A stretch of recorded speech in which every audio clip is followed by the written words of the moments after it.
ఇక్కడ నాగారంలో ఘటన చోటు చేసుకుంది. ఇక అవుట్సోర్సింగ్ ఉద్యోగులకు స్పెషల్ కార్పొరేషన్ ఇది చాలా ఇంపార్టెంట్.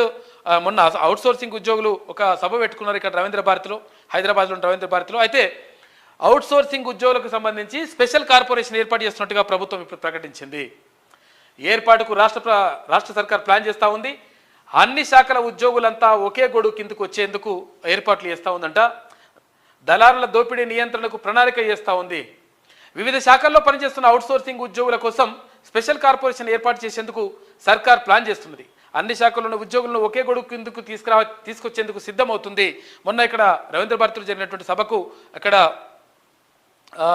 కాంగ్రెస్ పార్టీ ప్రచార కమిటీ చైర్మన్ అక్కడ మధు యాష్కి గౌడ్, తర్వాత తీన్మన్ మల్లన్న, అక్కడ కోదండరామ్ సార్, వీళ్ళందరూ కూడా వచ్చిండ్రు. అక్కడికి వచ్చి మాట్లాడినరు. అవుట్సోర్సింగ్ ఉద్యోగులకు సంబంధించి ఇక్కడ ఏదైతే దళారీ వ్యవస్థ ఉన్నదో, ఏదైతే అక్కడ ఏజెన్సీలకు ఇచ్చేసి ఆ ఏజెన్సీల ద్వారా వీళ్ళని నియామకం చేసుకోవడం, ఏజెన్సీలో డబ్బు తీసుకోవడం, ఏజెన్సీ వాడు అయింది జీతంలో కట్ చేయడం, ఇవన్నీ కూడా జరగకుండా ఉండాలని చెప్పేసి వాళ్ళు విజ్ఞప్తి చేసిండ్రు.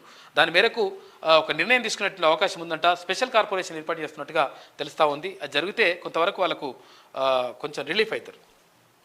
ఇక ఇన్షార్ట్ 3DS ప్రయోగం సక్సెస్. శ్రీహరికోట నుంచి